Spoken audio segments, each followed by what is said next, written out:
for a new MMORPG to play? This video is for you.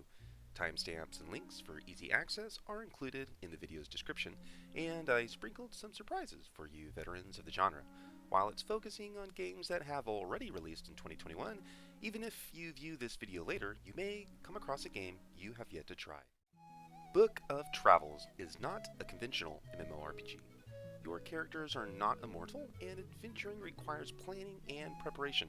Hints and secrets are everywhere. Make sure you have a pen and paper ready. It's technically labeled as a TMORPG, which stands for Tiny Multiplayer Online Role-Playing Game.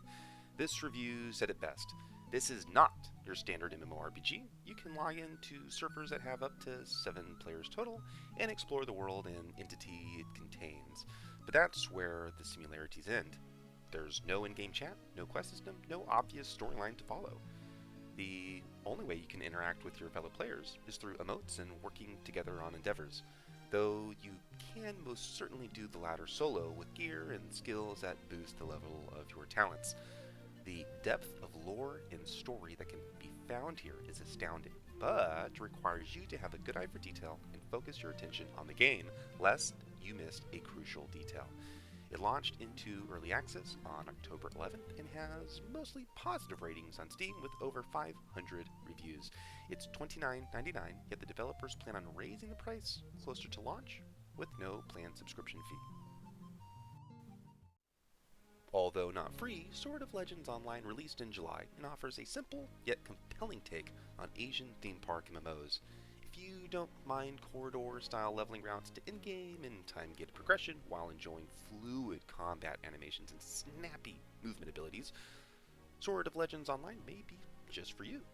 Some gamers complain that its localization is poor and suffers from inconsistent optimization, yet others praise it for its ethical cash shop and gorgeous atmosphere, even to the point of overshadowing New Worlds. It's currently $39.99 and sits at mostly positive ratings with nearly 4,000 reviews. Despite the recent string of woes, New World is probably the highest profile MMO to release this year, sitting at mostly positive reviews with there being nearly 200,000 of them on Steam. Many gamers resonate with various gameplay elements present within Eternum. Some enjoy its open-ended, free-flowing character advancement system, whereas others prefer mastering its Souls-influenced combat system. It has a bit of content for everyone, whether you're a keen PvP player with strategic geographical ambitions or a loner crafter who shrewdly amasses immense wealth while the world is unaware of your fiscal activities.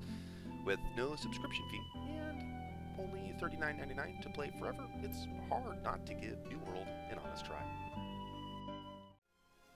Successfully kickstarted in 2015, Crowfall is one of the new crowd-funded MMO projects to see the light of launch. A PvP-focused MMO title with quick leveling and procedurally generated server worlds, it's a unique take on the genre. While some raise concerns over a potentially low player base, it has seen several reasonably large content or systems updates since July, and there seems to be no signs of them slowing down. Your account is a crow spirit, which possesses vessels, which are archetypes like druid or barbarian, in each campaign, which are short-lived servers. Crafting plays a major role, at least conceptually, in each campaign's turmoil, so players who enjoy supply train economics may find a home here. It's free to try, so if you haven't already played, Crowfall may scratch an itch you didn't know you had. Although cautiously anticipated, Elyon's launch has been met with mixed reactions. Having released in October of this year, yet presumably still using the Unreal 3 engine, some players have complained about performance issues and poor UI design.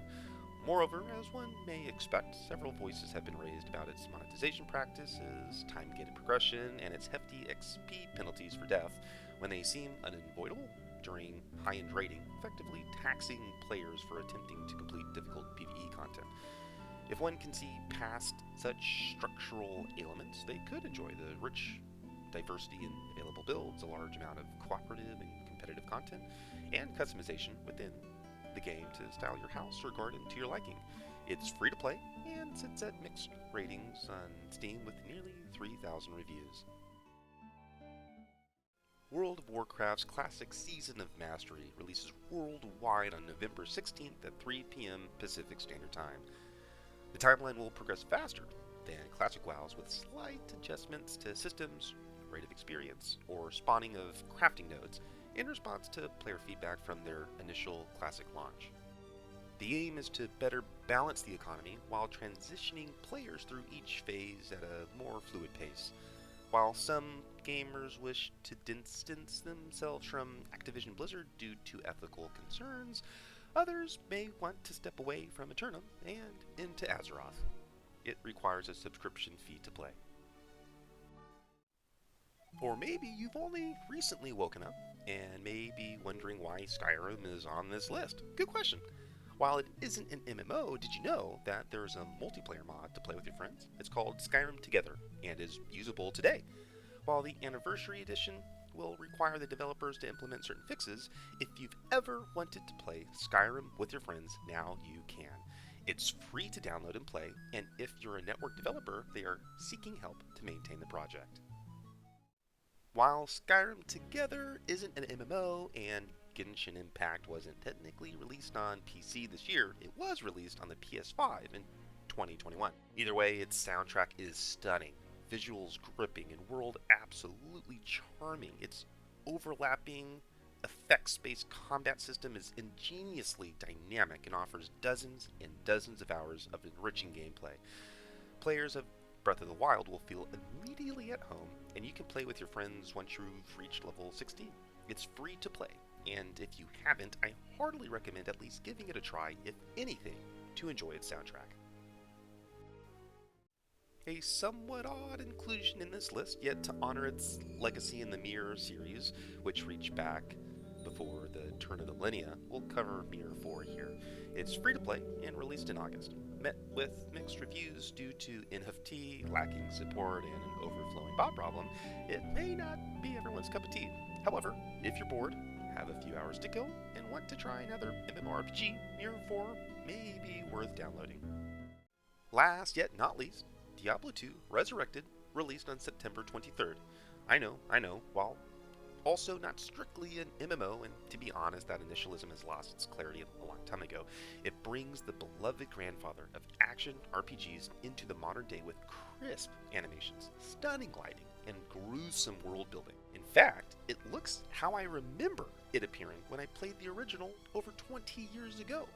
Yet, you can push G to quickly see how the graphics have been updated since then. It's a blast. And at only $39.99, it's a no-brainer for action RPGers who love to play online with others. Or maybe you've only wanted to vicariously enjoy an MMO through video instead of playing one. I've been there. To satiate your thirst, here is more MMO video content for you to enjoy. Thanks for watching.